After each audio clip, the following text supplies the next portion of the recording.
We've got Coach Greg Nelson, Coach LaVonne Martin, and Coach Alan Baker with us today.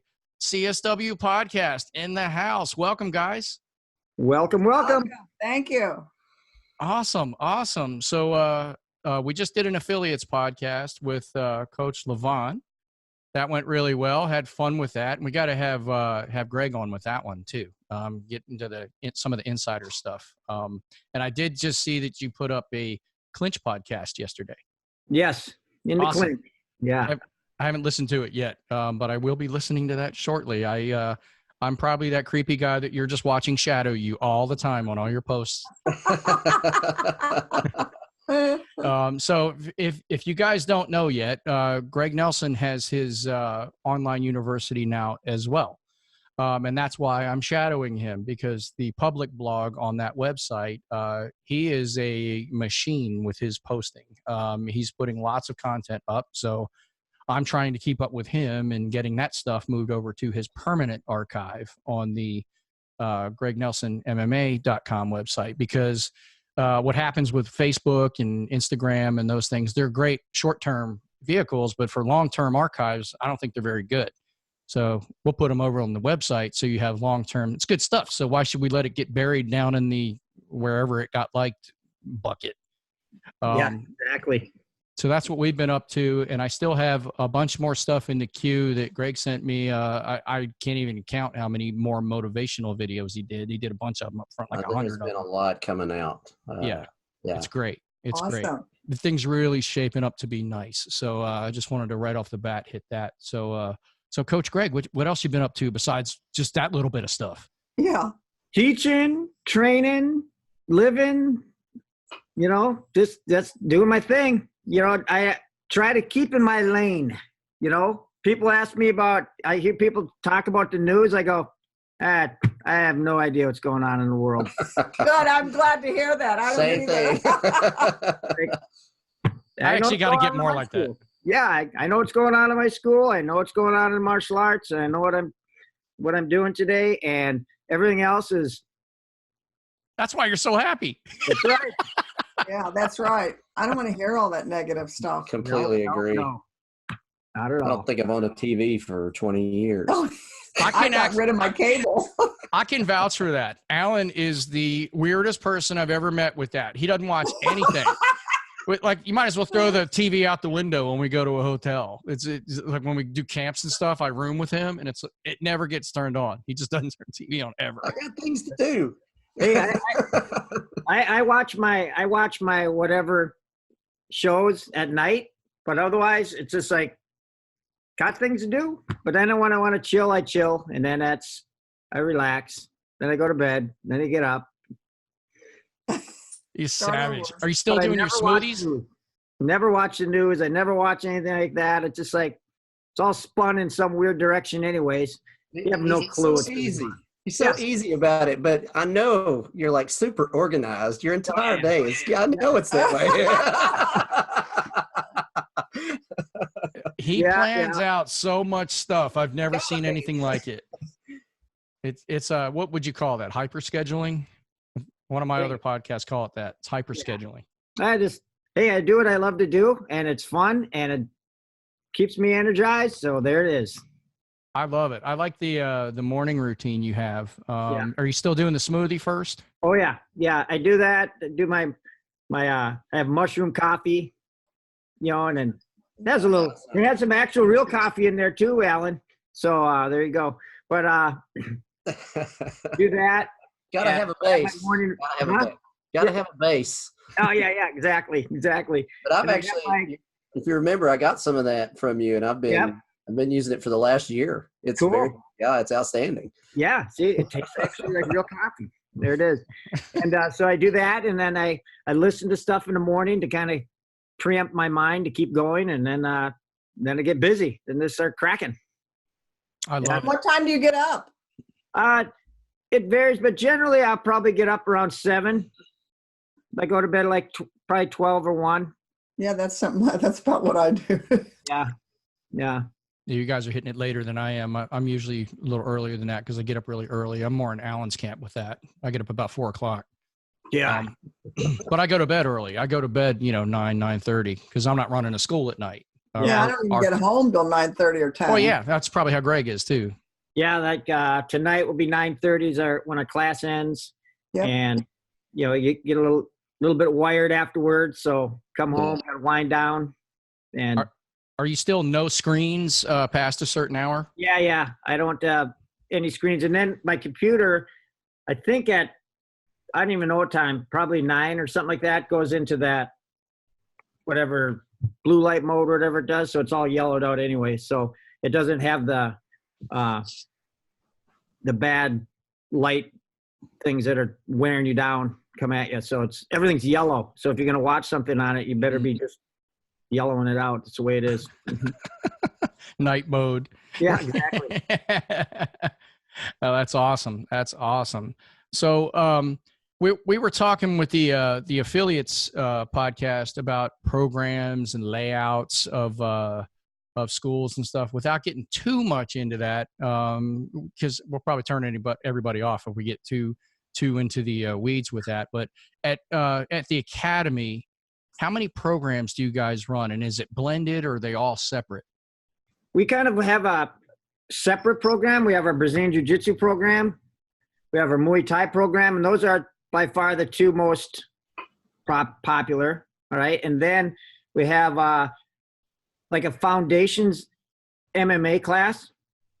All right. And then we have, at like Tuesday and Thursday nights, late, like 8 to 9:30, I have on Tuesdays, it's Jean Fan basically, or empty hands, total defense, empty hands. And then tonight it's all weaponry. And that's it. That's how we kind of just keep it in there. And then I have our fighter training programs. And so those guys, like our fighters, like our Muay Thai team will start they're probably starting at 6 a.m. every day. So a lot of them are training at 6 a.m. And then, so when classes start at 9, because we have Muay Thai class at 9, and that'll have 20, 30 people in it. And, they have to be done and out, and place has to be, not sweated all over the place. So that, they're cleaning it up and get it done by that time, so they can, some of them will teach afterwards too. So, but that's it. So we got our Thai boxing, we have a foundations program, and then we have what we call our CAP program, which is our combat athlete program, which is kind of our upgrade program. Foundations is like super simple. Like anybody could do it. Because you got to assume that when the people that need the martial arts are the ones that can't do anything anyways. You already got some kind of an ass-kicking athlete. That's an easy guy to deal with, right? But we want to make the martial arts available to everybody. So over time, we really have weaned that down so that anybody can come in and do the foundations program. And then once they find out, oh, this is what I like, and then we start to get them up, and next thing you know, they're ready to go to the next level. Now they can start to hit things, spar, clinch, do live rolls, whatever they got to do. Does someone have to sort of pick a path when they do that, or can they just do a blended thing where they train everything, or do you kind of make them sort of pick what they want to do, or can they jump around? When they're doing the foundations, we have them pick a path. Either you're going to do jiu-jitsu or you're going to do Muay Thai, and if you're not sure, then you do the foundations MMA, because that's going to give you a little takedowns, a little striking, and a little grappling.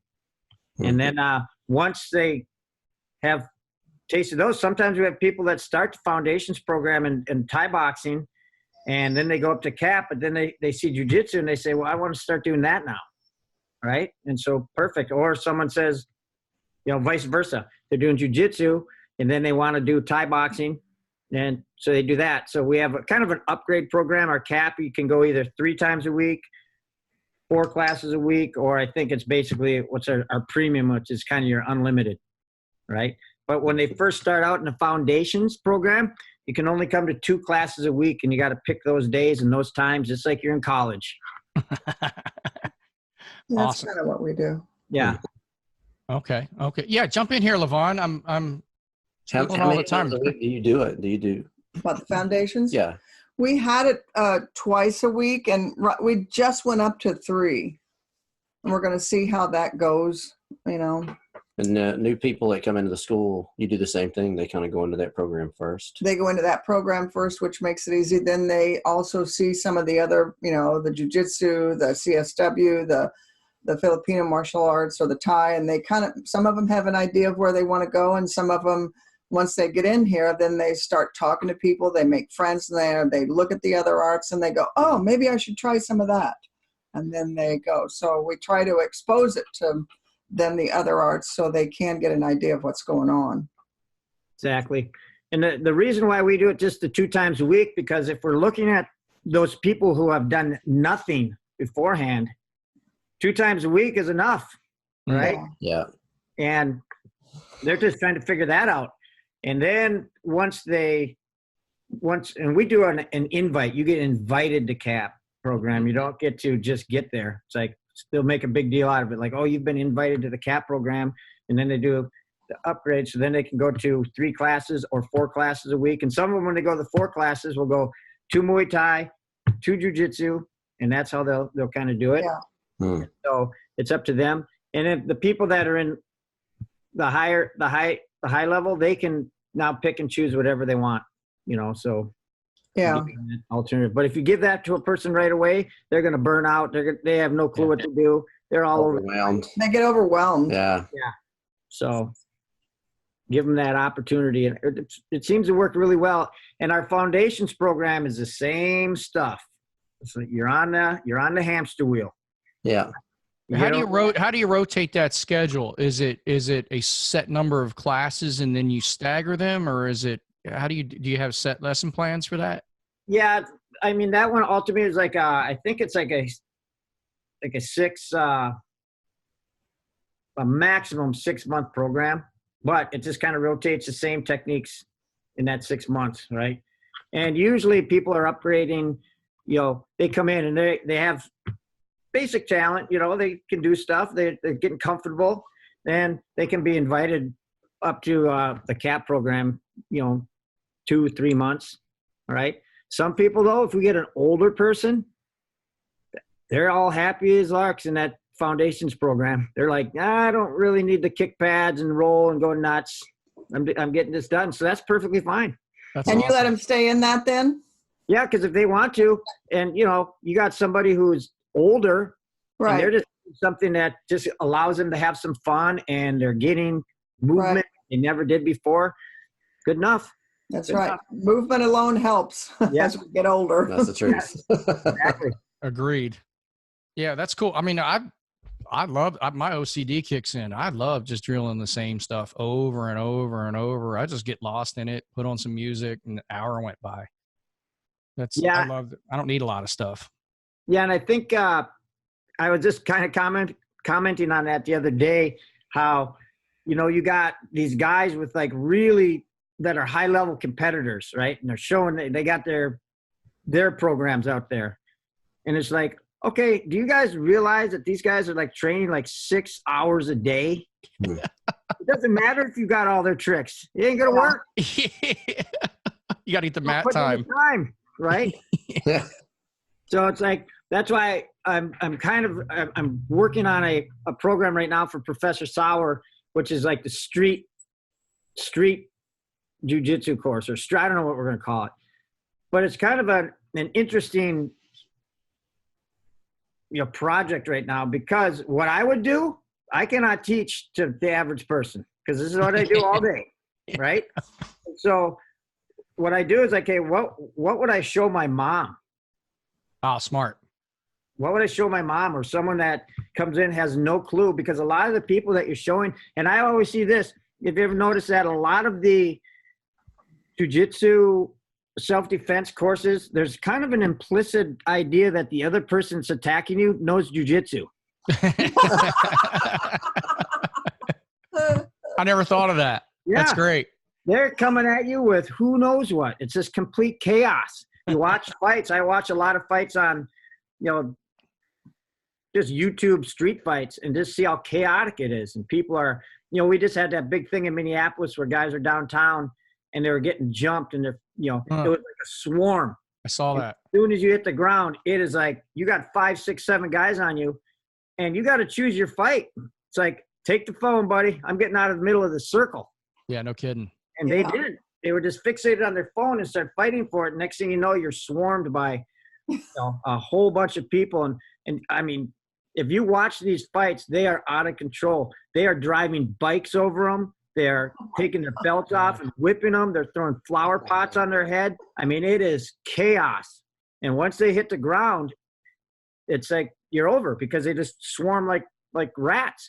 And so a big part of the program that I'm doing is, especially at the foundations part of it or the fundamental part of it, is how not to go to the ground. Yeah, no kidding. How to fight to get out of these things and stay up, because once you hit the ground, there's no guarantee at this point. There's no guarantee ever, but at least if you can stay on your feet and have the option of getting out of there fast if you need to, that's the key. But a lot of the programs, they just jump to the ground and it's like, oh yeah, that's where I want to be. Really? On cement with a bunch of glass and gravel and a whole bunch of people stomping on you and driving over you with bikes and throwing flower pots on your head? They never developed their tar tactics. Yes. I want to see the flower pot defense. Yeah. Yes. Flower pot defense is stay on your feet. Yeah, stay mobile. Don't get soccer kicked. Yeah, eventually, and then there's going to be like an intermediate and advanced, and the intermediate's going to get more towards when you're actually trying to subdue somebody or have to control them or take them out. And then as the advanced, it's going to be more situational. Like then I think that's when I'm going to bring in like weapons, dealing with that type of stuff, which, man, it's a crapshoot in the real world, right? Yep. Yeah. There's an emotional component to that too. It's that's one thing. You can be comfortable in the gym just beating the crap out of each other, but like there's that when it's real, like really real. Yeah. Like, or if you get a really aggressive person screaming at you and coming at you, that out of body experience where you're like, is this really happening? Yeah. Like that's enough of a delay to get you really hurt. So you address that too. Yeah. Hesitation kills you. It's either you're going or you're not. Either you're right. The fight or flight is a real thing. And so many people freeze. They don't do either. Right. And so, just kind of dealing with that and how to block just total chaotic punches. I even do that with my fighters, especially the amateur fighters, right? I'll go up to one guy and I'll say, spaz box him. Spaz box. You know what? That's a He ends up t-shirt. hitting and landing more punches than if he was to do it normal. What does a spaz box look like? There it is. Swatting at the bees. Yeah. And you're so used to everybody staying in some sort of a style, and all of a sudden it's just like chaos. And especially in amateur fights, you punch somebody and it's just right back into just swinging, and it catches people off guard, and it catches even really good fighters off guard. Did you see Phil's video about that? With Ghost, when he got that guy did the spinning hook kick and caught him in the head. It was in one of his fights. Oh yeah, I mean, it's the same. He was winning. He had the guy like done and bent over, and the guy just threw his leg around and it caught Phil in the head. Yeah, and that's kind of the reality, right? It's like, man, it's just out of nowhere, and that's kind of what you're addressing when you're dealing with self-defense. Because if you watch a lot of those videos, it's so funny. They start with their hands up and they're like this, and then all of a sudden it's just like. It's swinging, all right? And then they separate and they come back to this. It's so funny watching fights, all right? Or if you end up on the ground, they're just bending over, and just swinging these big haymaker shots. But if your head's down there and you're getting hit, there's usually more than one. Exactly. I've ever been involved with in my youth. Yeah. or that I've seen. There's always more than one. It might not be two bad guys, but you might be dealing with the threat and his SO who's trying to stop the fight, or the good Samaritan who's trying to get between you. Yeah. And you don't want to hurt him, but this other guy's trying to take your head off.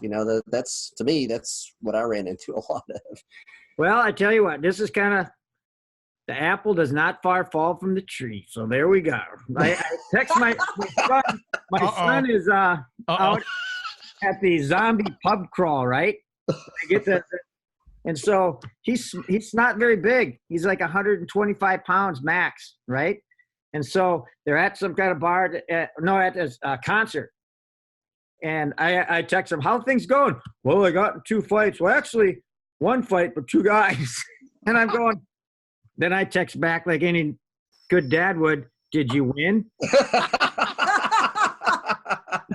But then I go, but I said, and then he explained what happened was this girl that was there was just going nuts, kind of like she was in the middle of a mosh pit, but you're not, and bouncing people off of it. And Gunner and his girlfriend are like, hey, settle down. Well, when he told her to settle down, the boyfriend came behind and got like a rear choke on him. Oh. And so I said, what happened? He goes, well, I got out of it and punched him twice, and he went down. And then his buddy jumped in. I said, what happened? I punched him twice. He went down. Oh. It's never just one. Yeah. But the problem is they probably thought this kid's kind of a small kid, but they have no clue. And that's the thing about it. Like, They're scrappy, man. yeah. And just bam, bam, bam, bam. And then I go, then what happened? He goes, well, I just watched them the whole night because I figured they were going to try to jump me again. I go, he stayed there. oh, yeah. I go, well, okay. And I go, there it is, though. It's not, I mean, but the fact is that when the guy tried to suck him down into the back, he stayed on his feet and got out of it. And then this guy made a move and whacked him a couple times, knowing a couple good shots. Hey, buddy, a a little tip. That kid grew up doing that. He's comfortable there. Exactly. I saw some photos you put up the other day of him choking you, playing around on a quarter position. Yeah. Yeah. That was his score. She had a couple. She was showing me From today. years ago when he was just a peanut. Yeah, 4 years old. Yeah.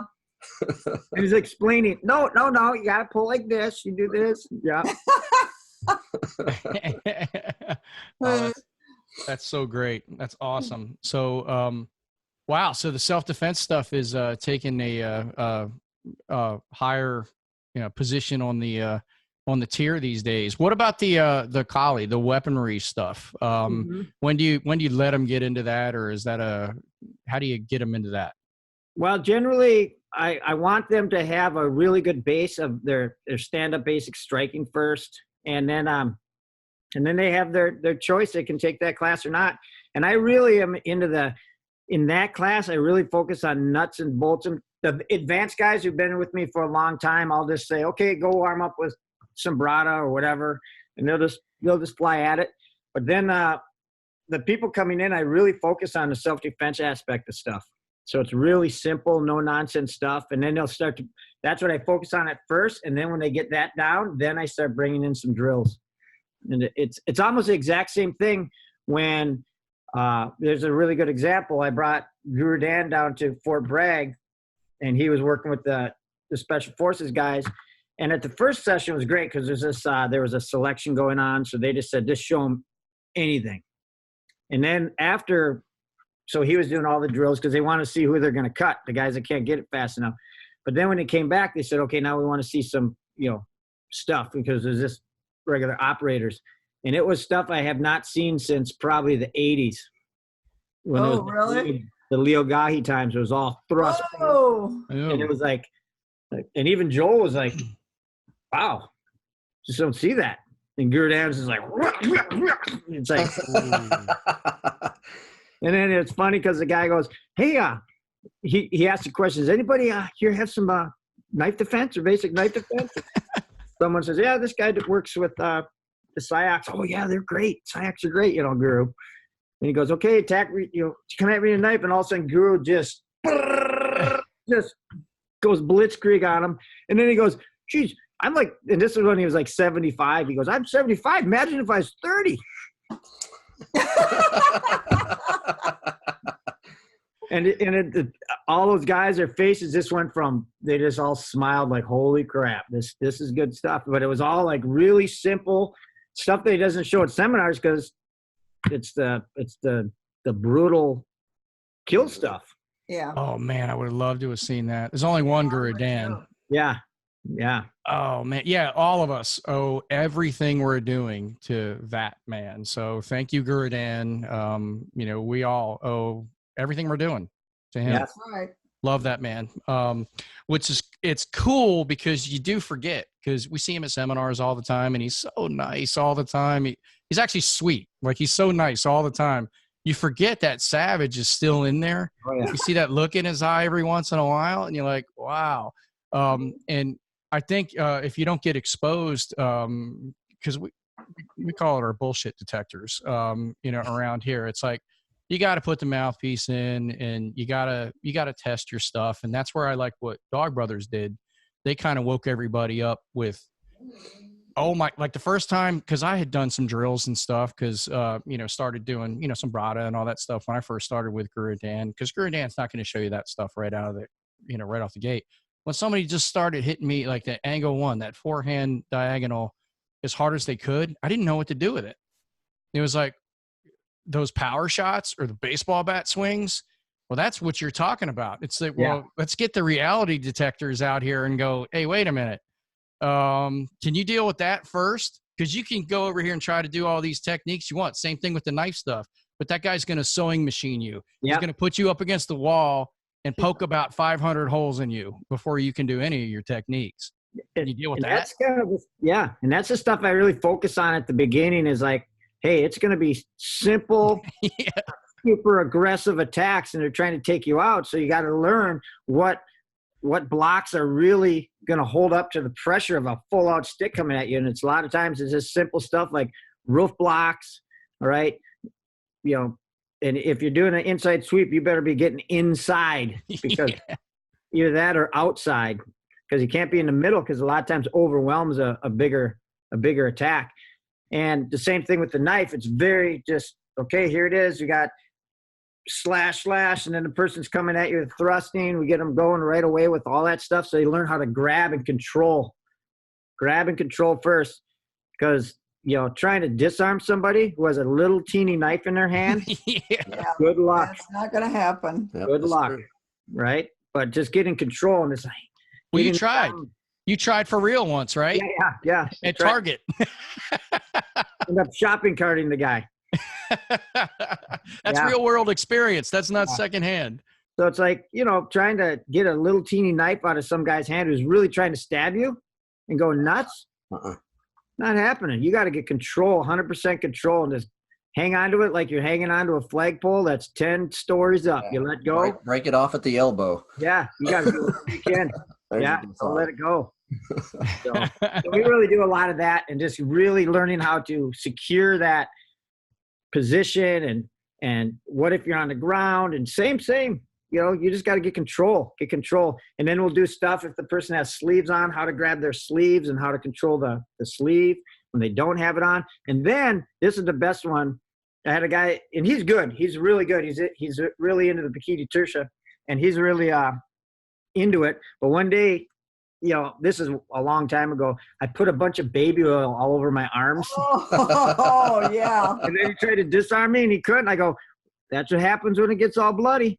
It's slippery as heck. You can't hang on to anything. And he's like, wow, I never even thought about that. So we'll do that. We'll do the lotion stuff. So we'll put it on our arms and then go. So you can't grab it. It's really hard to grab. Because if there's blood, it is slippery. It is super slippery. So I got a secondhand story on that with the oil. I didn't see it, but I did hear from a reliable source that Tuhan Chris, back in the crazy days, Chris Syak, you mentioned the Syaks earlier, did that, threw a pile of blades in the middle of the floor and dumped an entire thing of oil on the blades.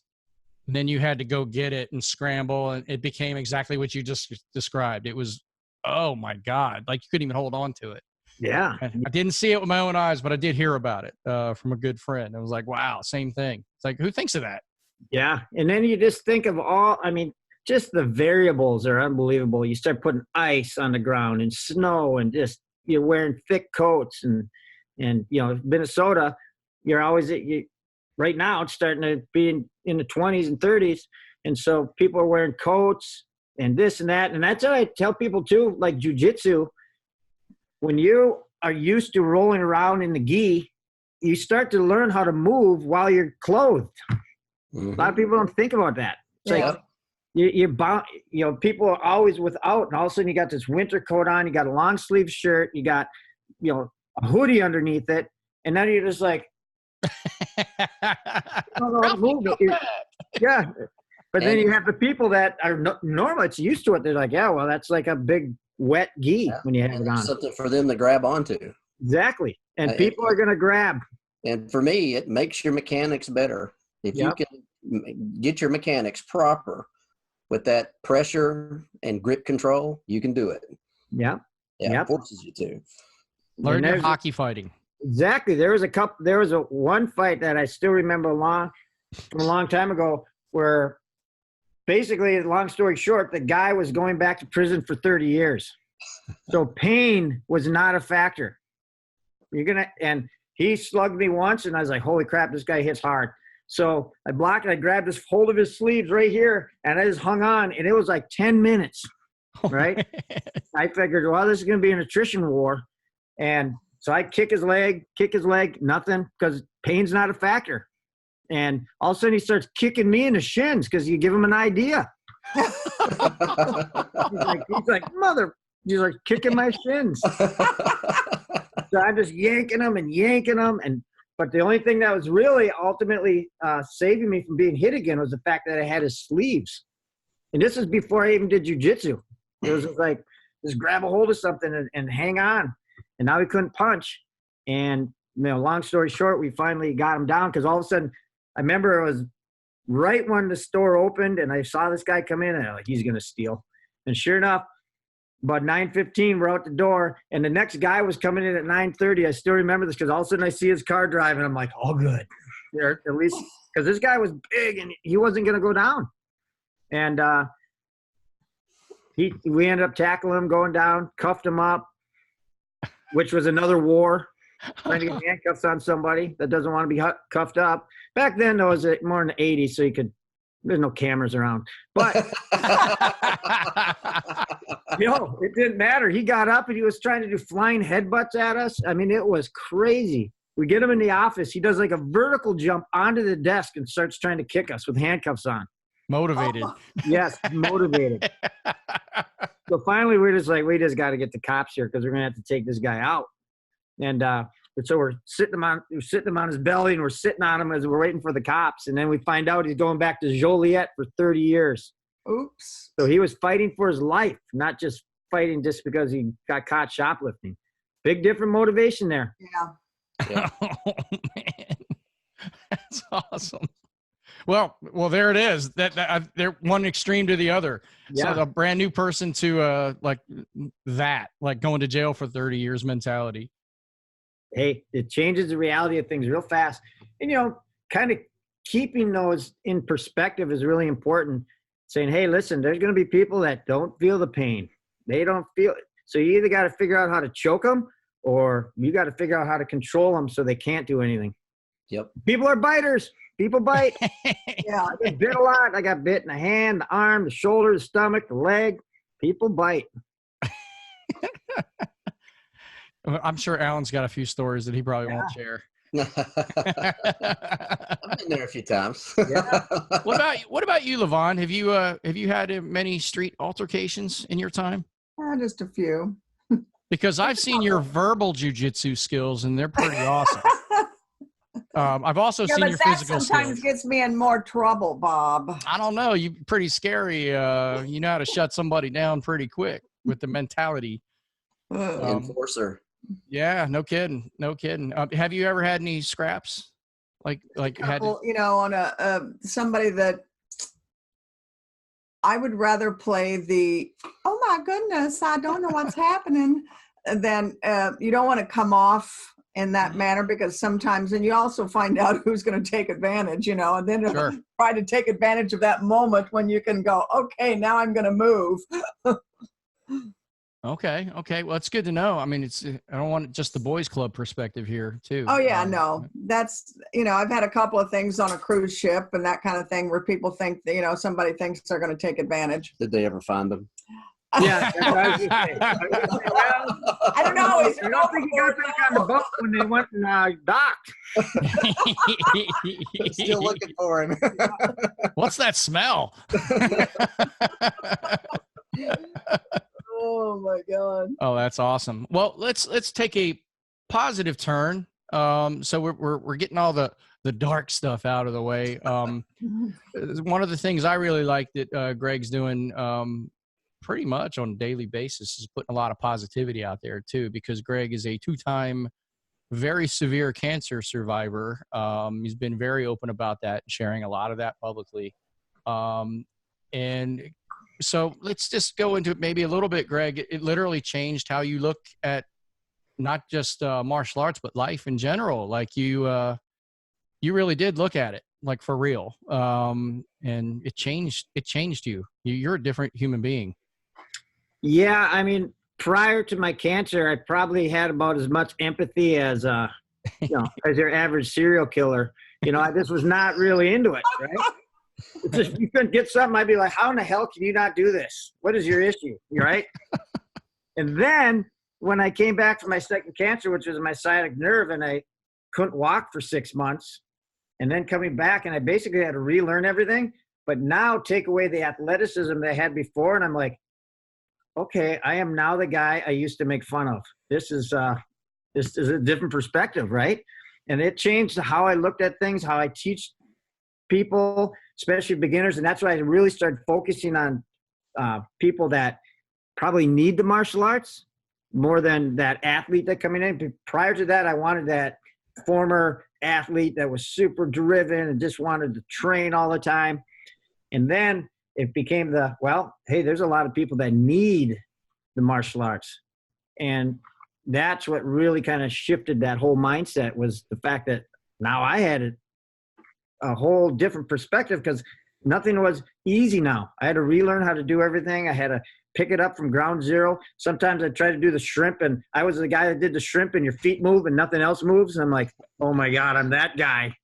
And so I had to figure out moves and how to modify, and it changed my whole perspective. And plus, obviously, when you're looking at death for real, when you get to get a second chance and you have your kids bouncing around you, it's like, man, this is, life's precious. It can be taken away in a split second.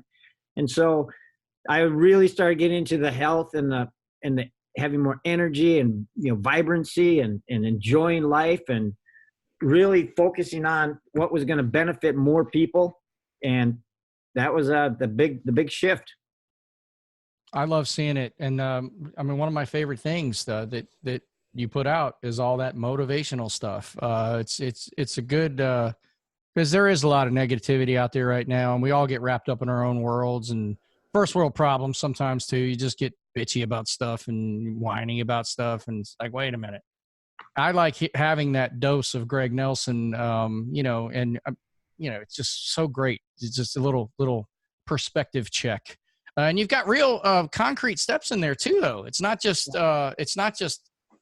hey, feel good. No, it's like, and here's the steps to get to that. Here's how to generate energy, and like tricks you have. The light thing. Before you go to bed, there's tricks to it.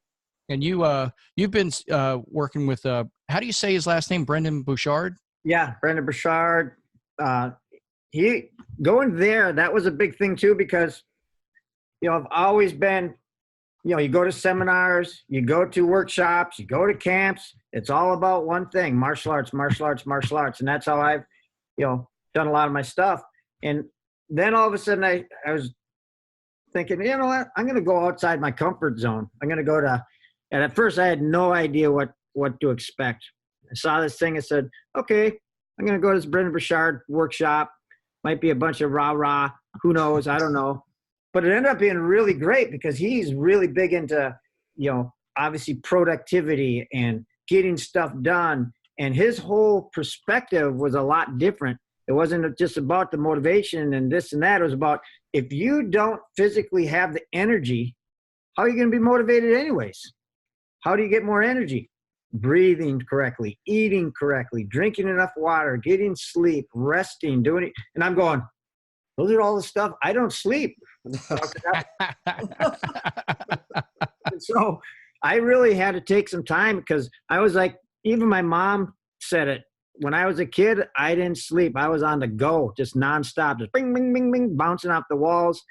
And so I had to teach myself how to sleep for, or at least be in bed for 7 hours plus, which was months, and it was a process because I was like, this is craziness.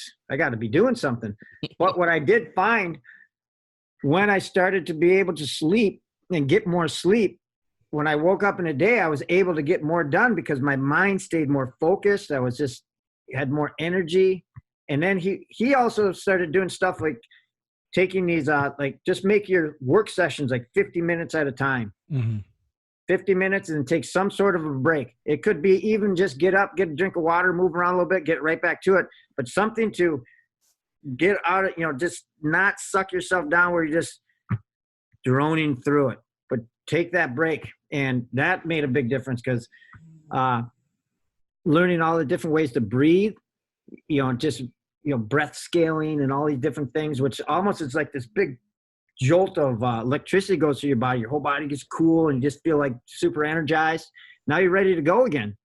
And drinking more water all throughout the day, which, you start substituting different things for water, but the water is what your body needs. And so getting the water and then starting your day off in a specific way so you can prime the whole day. All these things really help just keep my energy built and continuing to drive forward. And for me, I was saying the other day, someone was like, man, you don't seem to get very tired very often. And I go, well, I'm trying to figure out what a 50, I'll be 55 coming. I'm trying to figure out what that feels like. I'm not sure yet. Maybe when I'm 70, I will. That's what I said. Maybe when I'm 70, I know what 55 feels like. And that's the kind of my mindset, it's like, I don't want to be putting myself into any kind of, oh, you're getting that age now. It's like, I'm going. I'm going to keep going. Right. That was a little bit of old Greg coming out right there. That's right. That's right. All right. So I'm going to get some of those little jewels out of you. One thing to improve sleep. If you were to pick one thing that had the most influence on improving your sleep, what would it be? It was just setting a time. I'm going to go to bed at this time. I'm going to get up at this time. And even if I wasn't able to, sleep, my get up time was going to be the same, but I'd start to create that routine because if your body just has that basic, that lives off of routines more or less, right? Think about your classes, you do this, you do that, but it's the same thing for the sleep. So man, it took me probably 4 or 5 months because I'd be sitting in bed just kind of going, oh, okay. I'll do that now. Yeah. And then it was like the little things like no screens or anything, no computers, anything that was bringing those lights into your brain or anything that made me think, like reading any kind of book that's like a nonfiction book, because now you're thinking and you go to bed and you're like, blah, blah, blah. So there's that type of stuff. So I'll relax, read something that has nothing to do with, anything right learning wise, or I'll write. And another thing, this was a great one that I just started probably a few months ago, but it puts your mind at ease. You just write down all the things you got done. So now so you're not thinking about all the things you need to do. You just write down all the things you got done into this day. That's a good idea. Before you go into sleep. Yeah. So now your brain is like, man, I did all these things. Now I can take a break. That's awesome. But if you think about all the things I got to do, well, you're not going to rest. Your brain is going to be thinking and thinking and thinking. So I got to do this, got to do that. I get stuck in that one a lot. Yeah. So that was a really good thing. And then in the same writing, you're writing all the things that you accomplished during that day.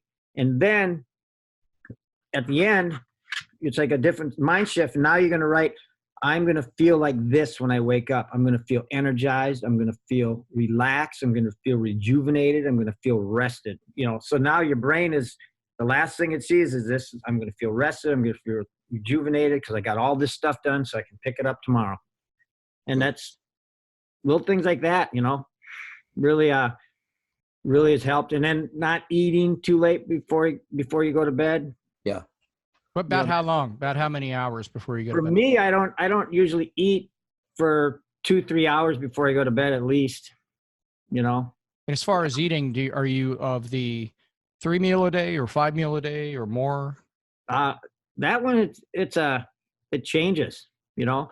Sometimes I'll wake up, I'll have my mushroom coffee, I have a little bit of my smoothie I make, to take down my vitamins and stuff. And then I'll go and I'll teach until 1, 2 in the afternoon. Then I'll come home, I finish my smoothie. And sometimes for me, I don't know what it is, obviously metabolism is slowed down. So sometimes that's all I'll eat. So everybody talks about intermittent fasting. Well, sometimes I just do it out of nowhere. If I don't feel like I have to eat, I don't make myself eat. And but other times I'll go, I'm going to go get this. I feel hungry. I'm going to eat. But I know that at a certain point, I'm not going to eat past that point. You were talking about breathing patterns and changing that up. Sound like you had several. Same question. If you could explain one of them that's been beneficial to you. Probably as far as a pattern that I stopped or that I do. Could be either one. Most beneficial. Probably the most beneficial for me was creating my sleep habit. Big time. Because it just gave me so much more energy and so much more focus. And so that's why I spent a lot of time, reading about it and studying about different aspects of it, turning down the heat of my house, eating, making sure that I'm not, looking at screens or reading things that are going to make my brain work, making a time pattern. This is when I go to bed. This is when I'm going to wake up. When I wake up, this is what I do. So I just try to really focus on that. And, everyone, and even at Brendan Burchard, he'll say, hey, there's some times when he calls it SWAT teaming, right? Where you just got to get shit done. And you got a deadline. Sleep is going to have to take a back seat now because you got a deadline. That's it. But if that's your routine, then that's where your body starts to wear down and you start to get injured and you start to get things that happen because your body rejuvenates, your brain rejuvenates when you sleep. All right. And so that's a huge, huge part of it. But every once in a while, of course, there's going to be those times where things got to get done. And you know that that's just the way it is. And it's just a temporary thing. Suck it up, buttercup, and get going. And then. So do you ever take a nap? For me, I don't. I do. I think now that since for most of my life I was always like 4 or 5 hours. 5 was a great day, but 4 hours of sleep. So now if I get 7 hours of sleep, that's like 3 hours more than I used to get. And once I get up and I see sun, it's really hard for me to go back to sleep. Yeah, it's like this tough. Another thing that, as far as like my bedroom and all that, it is, if you went into my room at night, it is as black as it can get. I mean, I have shades and blackout curtains and I put even, cardboard that's black taped over top so no light can come up or out from outside. Yeah. From the smoke detectors to anything, all those lights are taped over. I mean, you better know where you're stepping in my room. You went deep. You went deep with it. Oh yeah. It is pitch black. It is pitch black. And they've done studies where even like a little, like they take one of those little laser pens and touch a person's knee, it affected their sleep pattern. Really? Yeah. This is so weird how little light will do it. You think about the human body, how long has it been dealing with electricity? Not that long. And lights and this stuff. It hasn't adapted to that. It's been used to this rhythm of when the sun goes down, you hunker down because bad things are out at night. And then when the light comes up, you get up. And now there's light 24/7, right? Or it can be. So our bodies haven't adapted at all to that yet. So they're really thinking about that rhythm and electricity and the waves that come out of different stuff like your refrigerators and TVs and microwaves and all affect your body. You hear that? TVs. Got to get rid of them. Well, They're evil. I'm going to have a little trouble with that one. I'm a video guy. But they say this too. If you think about, you're in front of a screen and you're in front of that screen, and pretty soon your eyes start to get tired. It's just sucking the energy right out of you, right? So that's it's sucking the energy out of you. Yeah. Yeah. I wish I could turn this camera around and show you the bank of monitors I'm looking at right now. Well, this is a funny thing, Randy White. So his dad died at like age 50 something, right? Oh, wow. So when he got out of football, he was really big into researching all these different ways to elongate his life, right? Because he didn't want to die early. And so, diets, he went down to this place, he went down to that place. And he actually started, because he's right there in Texas, and he got that big NASA place there, he got introduced to the people that work with the astronauts. And they said that they come out of the space and they're, super tired. And they're like, well, it's because there's no gravity and this and that. Well, then they said, well, if we just put them into a zero gravity chamber and let them stay there for a while, they come out and they're atrophied for sure, but they're not anywhere near as exhausted. Well, then they go, well, look at what we're surrounded by in space the whole time. It's just nothing but radio waves and microwaves and lights, and it just sucks all the energy out. So they started coming up with this technology where it kind of stops those bad light sources and energy things from coming in. So they activated their suits with this thing, and they had this bracelet, right? Which, you always think that's kind of hokey. That's kind of BS. But this was kind of crazy. So it's like this, it doesn't it's not like the hologram things. All it does is it's supposed to stop those certain waves, as many from coming in. And so I said, oh, that's interesting. So I grabbed a couple. Well, then I had his wife, I don't even know if they're married now, but Sue came down and to a gymnastics tournament. And she set up a booth. And this was crazy because you got all these gymnasts, right? And all these girls, and they're trying to do splits. They can't do the splits. And she'd say, well, put on this bracelet. They put on a bracelet, and all of a sudden, these girls were able to do the splits right there. They take it off, and they couldn't. What? And so, they had more strength. They had better balance, all this stuff, because it would theoretically, which was happening. I don't know the science. Even Randy goes, I don't know the science. Right?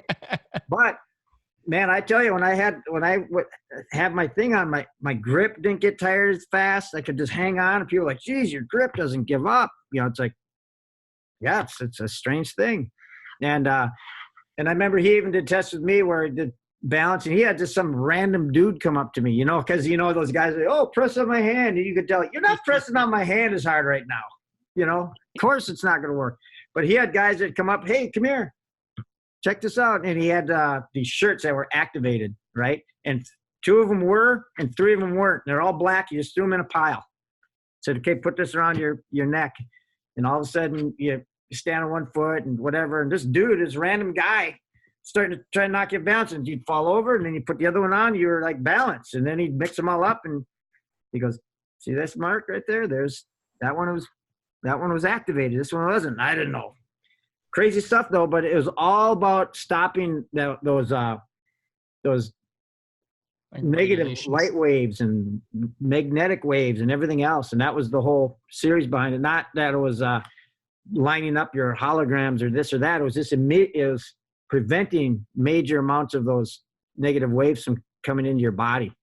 Neil Tyson talks about that. I'm a big fan of his, and on his, I think it's Star Talk, his podcast. And he talks about that they never address that in the movies. Like people are going out into space and stuff. He's like, you realize that all of that radiation and all that stuff is going right through that ship that you're in, and it's going right through your body too.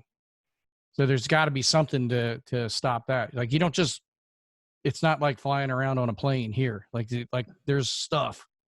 Like you get past the atmosphere, there's a lot of bad stuff out there.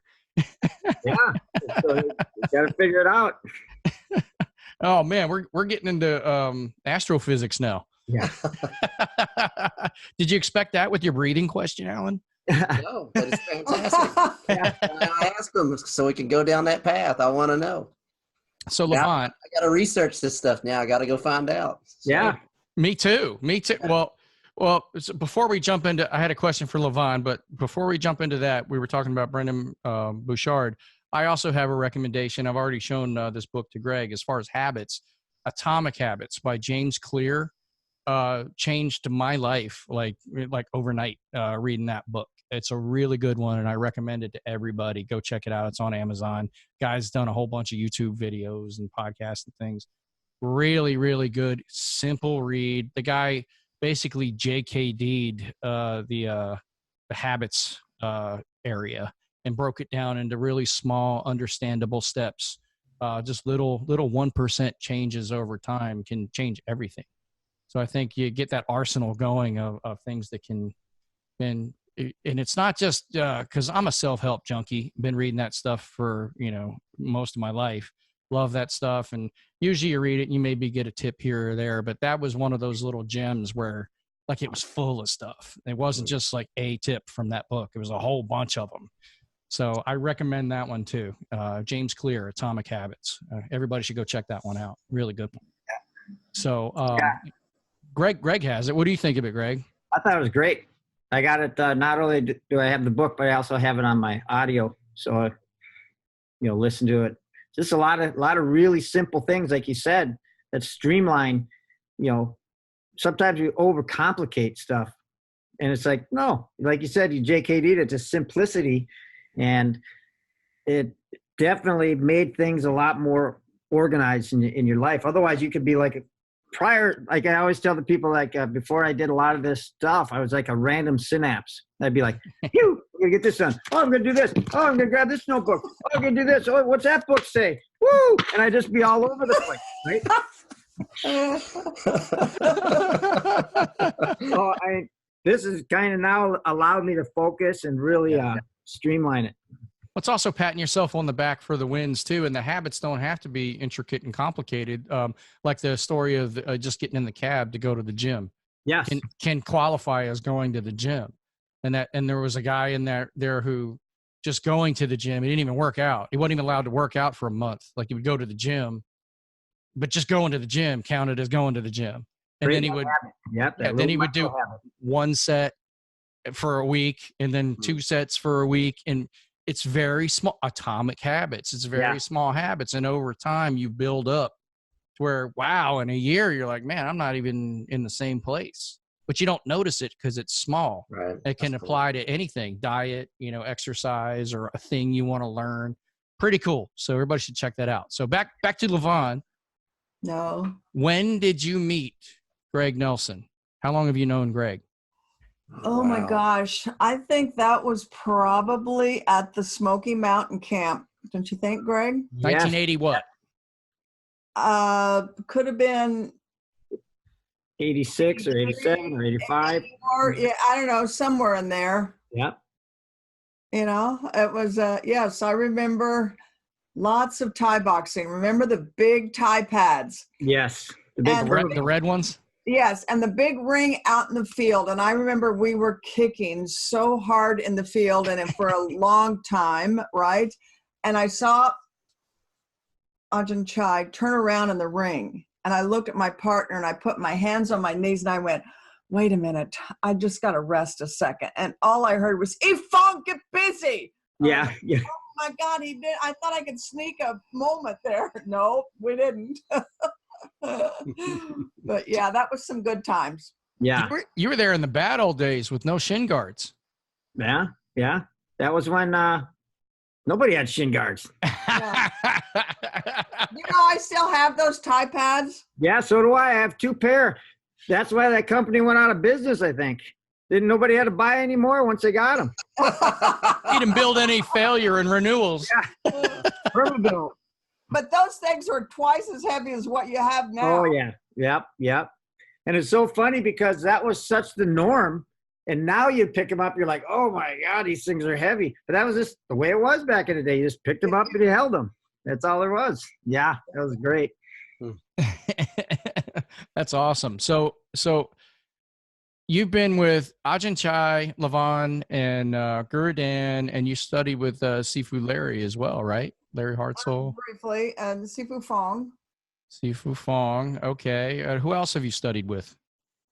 Well, obviously Erik and any of the Erik other Paulson. people that, that Guru Dan sends you out and goes, oh, let's go down this way, or I want you to do this or whatever. So there's always a ton of people, I guess, that you end up, as you look back on the years, that you go, oh yeah, I did with a little bit with this person, and that one. So. And you actually spent some time in California, didn't you? Yeah, about 7 years. So I got to meet a lot of people. Pa Herman Sawanda. He was Edgar great. Saludi and all of them. So he was great too. Yes. Awesome. Well, so since you lived in you lived in California for a little while too, didn't you? Yep. For me, not years. It was just like about 4 months. I lived with Ajahn Chai and in his townhome there, and then one of Erik's crazy houses.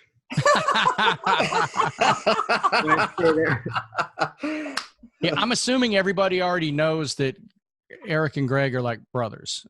So if you're new to us, they're extremely close. So they go way, way, way, way, way back, even before martial arts stuff. Yep. Yeah. So, Coach Greg, when you were staying with Ajahn Chai, did you have any firecrackers thrown in your room?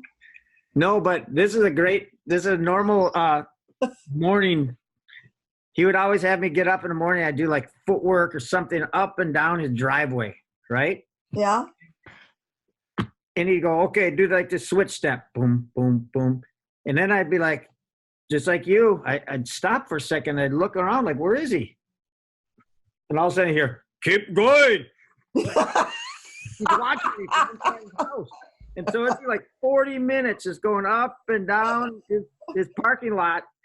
And then I would get done with that, and we'd do some stuff, maybe some clinching type stuff. And then I would head off from his place in Carson, and I'd drive to the Marina Del Rey, and I'd hang out, because then I would do, that's when Yuri had his morning classes, and Pentecost Paul Detroit was teaching at the school. That's awesome. And Salem with the Savat. And so it was like the original, it was the Glencoe Academy. Oh, yes. I remember that one. Yep.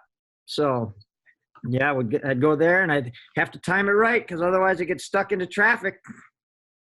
And then I'd stay all day until that night, and then I'd drive back when it was at night again. And, it was pretty cool. Great times.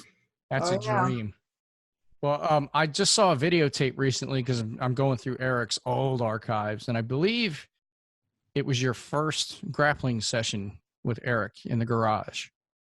You remember that? Yeah. Just wearing sweats. You weren't wearing gis or anything like that. I have to go look at it again. But eventually that stuff's going to make its way into the archives. But pretty cool stuff. And you were just wrestling up to that point, right? Yeah, I was wrestling and doing, at this point, all the standing lock flows and the stuff that Larry Hartzell did. Okay. So I was doing mostly wrestling, and then Larry grappling. Okay. But did you ever study with Rickson? Yeah. In 1990 was my first private with Rickson, and Erik set that up at the Pico Boulevard Academy back in the day. Pre-UFC. Yeah. And there was no gi, because I didn't have gi. I wasn't doing jiu-jitsu then. He didn't care. He was like, okay. And then that was my first one there with him. And then I did another one. Did he do the routine that I've heard about? Well, Alan knows him, but I don't. I've never met Rickson Gracie, but I did hear that he would spar everybody in the class and let you have whatever hold you wanted, and you still couldn't stop him. Was it really like that? Yeah, I remember it was funny, because he started right off with the mount, right ever, okay, you're going to hold me in mount. Okay. All right. But honestly, at that point in time, we didn't really know who he was. We just knew that, oh yeah, this guy's really good at jiu-jitsu, whatever that is. Right. I mean, so it's like, great.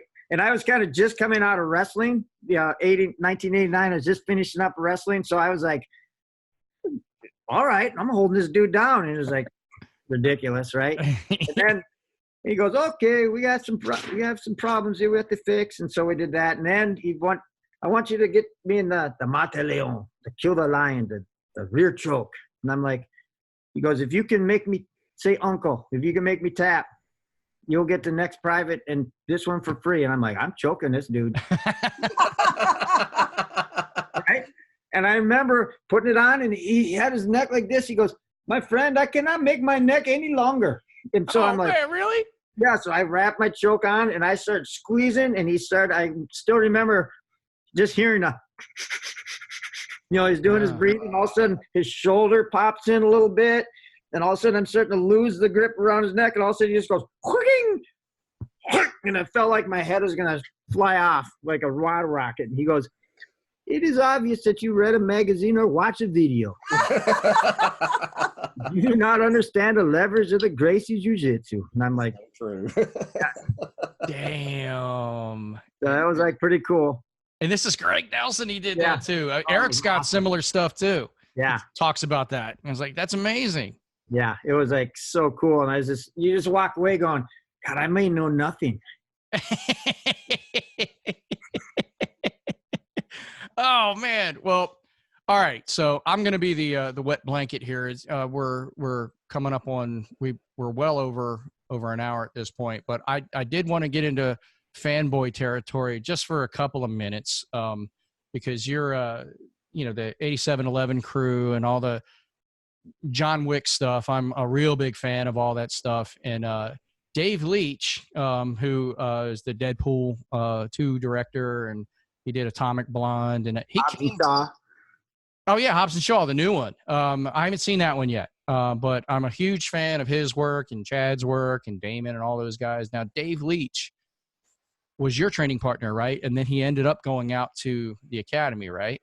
Yeah. So we met each other in the late 80s when he was going to school at the University of Minnesota. And he was working at the Collie Group, or came to Collie Group where I was with Rick Fay, Seafood Rick Fay, and we would train. And I remember at that point, Rick was my training partner. We trained every day together, but then he had his first kid and he said, hey, I'm not going to be able to get Greg ready to go to Thailand. So could you start doing Thai pads? And that was 1989. And so that's when we started training together. And that's when we just became training partners from that point on.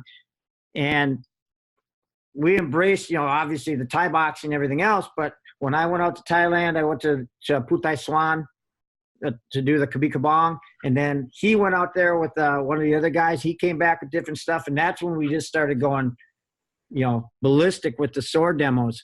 And that was a huge thing. So we would do all of our Thai pad training and all this other stuff. And then we'd start really getting into Kabi Kabong and putting together these demos, which ended up in the long run being a huge thing for those guys, because the way that we were putting together the fight scenes and everything was just like, that's how they started to throw things together. And as opposed to having storyboards, they just recreate these fight scenarios and that we were doing them live. At that point, it was real steel too.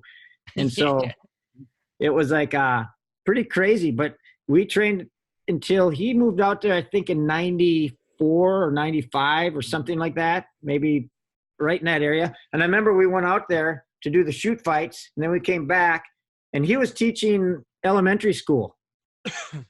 He was like Leitch was? Yeah, he was an elementary school teacher. And he goes, I might try to go out and see if I might do the stunts a little bit. And I said, well, why not? What do you got to lose? And I said, you can go out there and teach as well, because, Minnesota teaching license is really it's a really worth a lot, especially in California and all these things. We really have a good education system here. So he went out there and he said he never had to be the starving artist, because if he didn't have work, there'd be 5, 6, 7, 8 schools ringing him to substitute teach. So he could go, well, I got a job, I can't, or, okay, I'll be there to teach. And so he never had to worry about being the starving stunt man.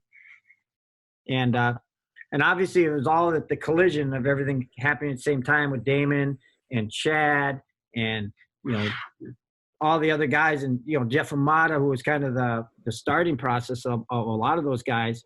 And who knows how many guys associated with the academy are in the stunt world now. A ton. Like all of them. Yeah. Yoshi and all these guys who do a lot of work, you know. And then it was originally Chad, David, and Damon who owned 8711.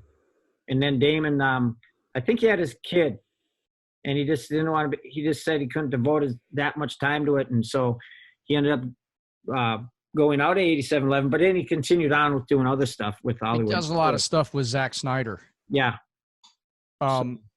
Jonathan Eusebio as well, right? Well, Jonathan is a 8711 too. Okay. Eric Brown's out there now too. Eric and Jonathan, and there's just a ton of guys. It's pretty cool. You just think, here he is, an elementary school teacher. Now he's one of the, now he's becoming one of the top action directors there is. It's so, I did not know he directed Atomic Blonde when I was watching it. And I'm like, why am I loving this movie so much? Because I didn't know anything about it. It's like one of our people did this. Yeah. And it really was. John Wick, same thing. It's like he wouldn't talk there. He would just handle this. It's so cool that all of our people are doing the movies that we grew up wanting them to do. Yeah. Well, here's the thing I heard. I don't know how it's going to happen or if it's going to happen, but I think David got the potential project to do the remake of Enter the Dragon.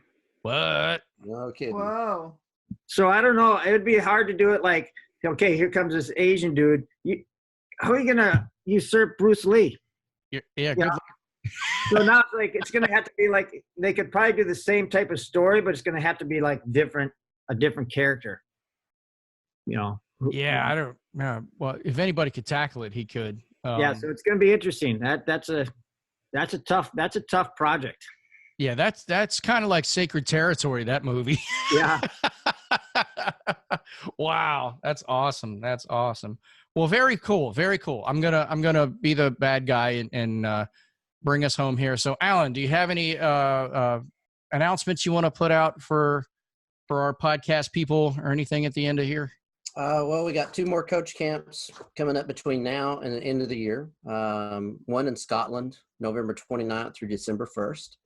And one coming up in Atlanta, November 7th through the 10th. And if you are in the affiliate program and you have not registered for that, guys, register, because Bob does a lot of things behind the scenes to get ready for that. So there's materials waiting for you, T-shirts when you show up for them.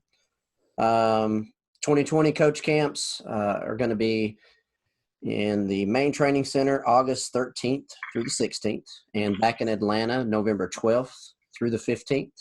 The World Conference next year, I don't think we've put anything out on this yet, is going to be April 9th through the 12th.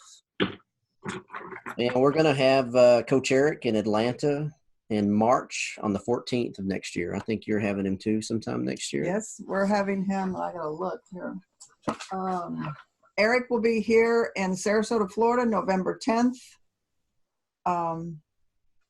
Actually, no, I'm sorry, it's the 17th. So if anybody wants to come to the Great Beach, it'll be October 10th. And that's what we got. Awesome. October 17th. Sorry, I just can't get it right today. In October. You mean it's in October? You mean November or October? Yeah, it's time to come to Florida. Awesome. So, and I also want to put in one more plug for Greg Nelson's online university, MMA online university. It's gregnelsonmma.com. We launched it last year, and it's really starting to pick up steam. It's growing fast. We really took our time with it, laying the foundation, and boy, I'm excited for where that's going to go, because I'm very fortunate with who I get to work with. Here's my gratitude that I get to work with really world-class people all the time, and I get the benefit of that information because while I'm editing it, I'm also learning from it. So thank you very much for sharing all the information. And GregNelsonMMA.com, and of course ErikPaulson.com for Erik's online university. That one's been well established for quite some time, and there's a lot more stuff going in that right now as well. The Blue to Purple curriculum is just about finished as far as being published, the videos, and then Purple to Brown's about to go in. Lots of stuff going on. So I'm going to get back to cutting video and get this one out as well. But thank you, Coach Greg and Coach LaVonne and Coach Allen, for coming on and sharing all the greatness with everybody. Really appreciate it. Thank you, guys. Yeah. Thanks, Coach Greg. Thank you. All right. Much love. Much love. Good to see you. Yes, have fun in the sun. All right. There we go. Thanks, guys.